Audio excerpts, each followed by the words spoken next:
Today I am sharing the first chapter of The Gogh Deception by Deron Hicks, published by Houghton Mifflin Harcourt.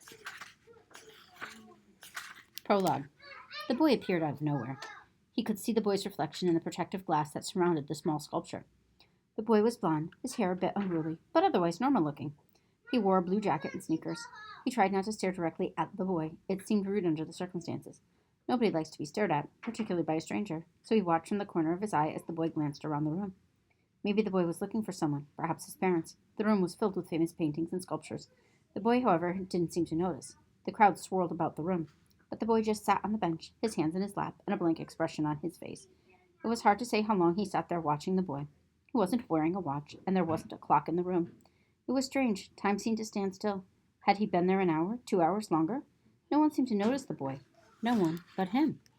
Everyone else just passed through the room as if the boy didn't exist or was invisible. He worried about the boy. He seemed lost. Who was he? Why was he here? Rude or not, he couldn't help but stare. He glanced down briefly at his own blue jacket and his own sneakers. Odd, he thought, so much like the boy in the reflection. He looked back up at the boy. He wanted to speak. He wanted to tell the boy that everything would be all right.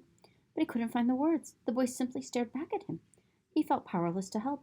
And so he waited, hoping someone might come along and help the lost boy sitting on the bench.